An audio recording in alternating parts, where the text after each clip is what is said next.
Hi, it's Mary Beth Decker, author of Peace in Passing. I'm so glad you bought my book. Thank you. Thank you. First of all, thank you. I just want to let you know that I've got some notes so I can stay on track and not waste your time.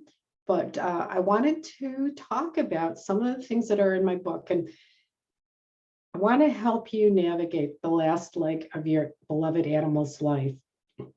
Now, I cannot speak everything that's in the book. And although it probably would help you get a good night's sleep if I keep droning on, but that's not my point. I wanted to come with a couple of mindsets and thoughts that might help you. So something that just occurred to me, and it's actually after I finished writing the book. The reason I wrote the second edition is because people's grief over the loss of their animals doesn't start when the decision's been made. That grief sets in. Tell me if I'm wrong, but I don't think I am, because I've got animals and I've felt it.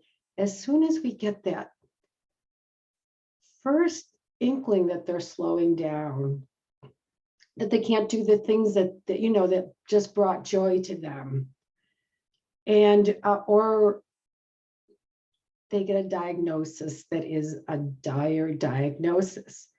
So I'm talking about us humans.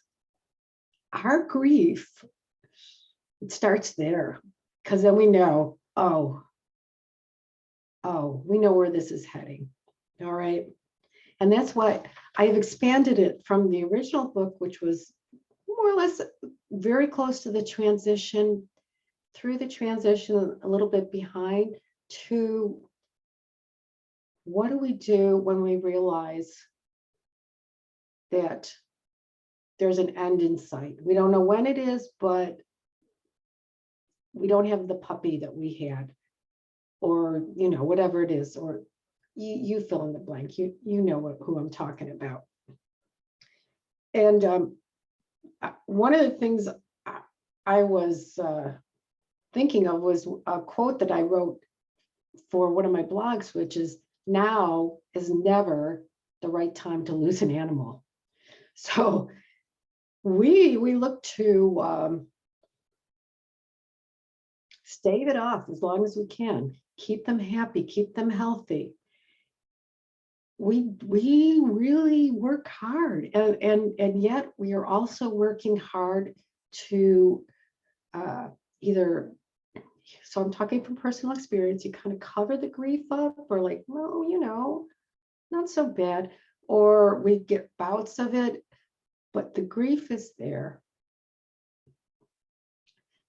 And what I want this book to do for you and for anybody who reads it is to give you a few different mindsets, ways to look at this last leg in their life that will help you be more present with them, feel the joy of their existence all the way through and even beyond.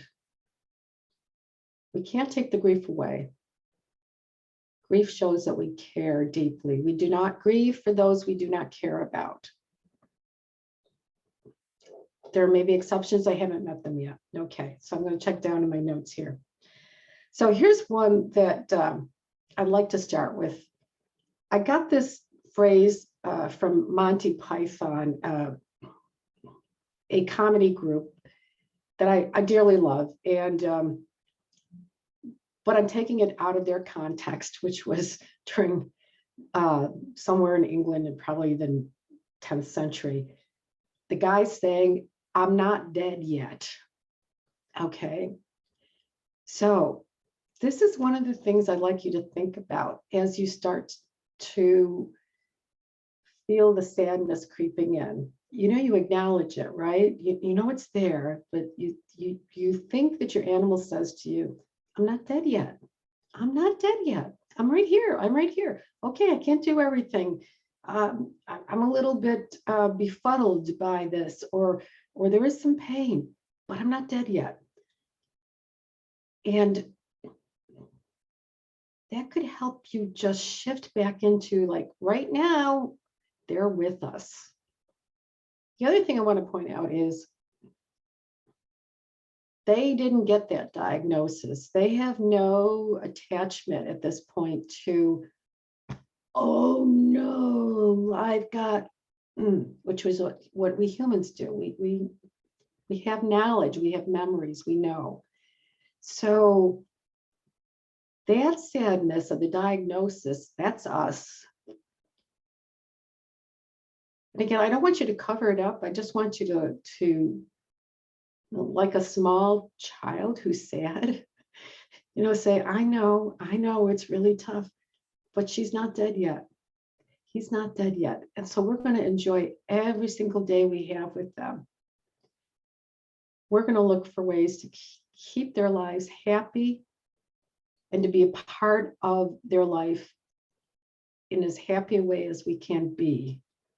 We are going to look for the bright side as much as we can find it. Okay. So if you start getting down in the dumps, please hear him say, I'm not dead yet. All right. You might need to make me more comfortable, but I'm still here and I love you. Okay. The other thing I want to share with you is there's another download I got. I live in the Washington, D.C. area. I've been there since I retired from the Navy in the mid 90s. Actually, it was early 90s. And there's DC and there's a beltway all around, 4 to 6 lanes on each side. And I realized as I was working with a lot of animals that choosing which exit to leave life is a lot like people on the beltway choosing when they're going to get off. And it's a little funny to me, but I want you to hear this in the way of things could change. How do I want to say this? You can assess where is your animal? Are they speeding along? And they're like that early age at puppyhood where everything is exciting. They're going over the speed limit. And then there's the guys in the middle lane who are just, they're about doing the speed limit. They're doing pretty good. And then there's the ones who are creeping over to the slow lane. And you think, are they going to take this exit? Are they going to take this exit? And this is it. And then they pass the exit. I think they have choices. I'm not sure about all the whys, but I've seen animals seem like they're ready to go and that it's imminent. And then it's almost like they veer back over to the slow lane or even the medium, the middle lane. And then there's the other side too, which is really hard, feels like they're in the fast lane and all of a sudden they go through all the traffic and they hit that exit. And for those of us who've experienced that, that's a tough one. And I'm sorry. There still are spiritual ways to take a look at that and see if you can find some comfort. But if you want to use this metaphor on this decline, if I can call it that way, just know that what you're seeing is which lane they're in right now until it's really clear to you that no, they're not only at the exit, they're asking you to help them get there. All right. I'm simplifying it, but I want to give you a way to look at it and not be too surprised if they move back and forth and you don't know what to do. So then you go back to, I'm not dead yet. Okay. All right. What good things can we do for you to keep you happy? All right. So I'm going to talk a little bit about spiritual outlooks. And I've got a couple quotes that I'm going to read. This one is from Robert Grant, who wrote a book called The Place We Call Home. And I like the book. It's really about humans in the afterlife, but it's a good read. I'll say this slowly because it's cool, but a little bit long. The intellect uses only the faculties of reason conceptualization, and interpretation to translate our experiences into a mental framework of understanding. It doesn't help when the heart is breaking because someone close to us has died. We must go deeper. We must go to deeper levels of ourselves in order to receive the healing needed. And for me, healing is finding a place of peace and comfort. Okay, so that's why I'm talking about spiritual outlooks. And here's another one from Madeline Langle. I'm probably saying that wrong, but she's one of my favorite writers. She wrote the foreword to A Grief Observed by C.S. Lewis. And following up on the previous quote, in my mind, she says, for most of us, more is needed. And that more is a leap of faith, an assurance that that which has been created with love is not going to be abandoned. Love does not create and then annihilate.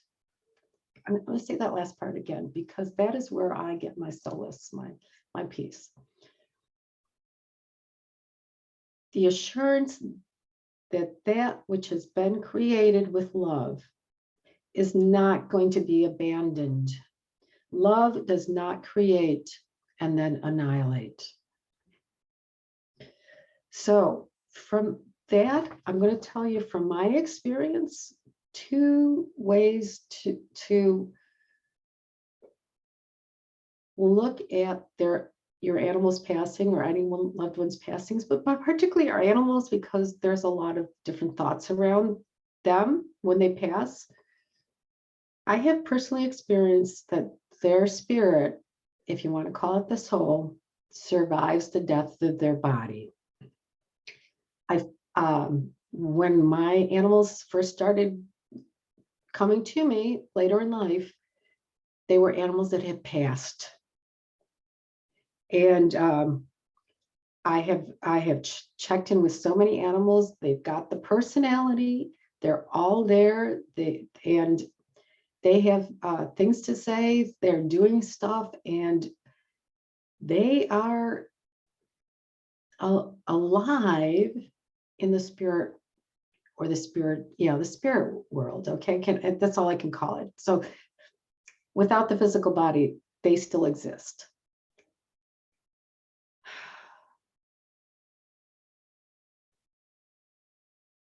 And you will, if you bring this up, you will probably meet people who can tell you that they've had experiences with their animals after they've passed. Okay. So the other thing that I want to offer to you as a way of finding peace is to remember that love never dies. Our connection with our animals continues right through into the afterlife. It's there, it's solid. If they loved us and we loved them, we are connected. Love is, you know this, love is such a strong connection. It does not disappear because their body stopped and they left the planet. So I learned that when my dog Timmy came back to me, and he came back as a full body apparition. And for me, that was like, what? But my lesson in this, and I've said it before, but I love sharing it because he had one ear up and one ear down, just like he always did, was he survived death. He was happy. He was grinning from ear to ear. And he took the time to come back and let me know he was okay because he loved me. I'm going to pass that on to you. They continue to love and care about you as you do them. All right. So thank you for listening to this. I hope this is helping. There's a lot more in the book, of course, but I wanted to give you a few, what do they call them, golden nuggets or, whatever. But please stay open to the miracle of every moment that you are with your animal as they start to, move towards the end.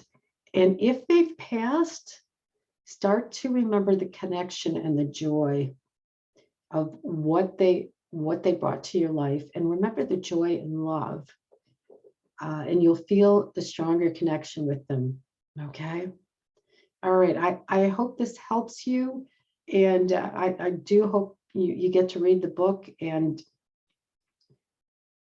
you find some help with that. Thank you. Bye now.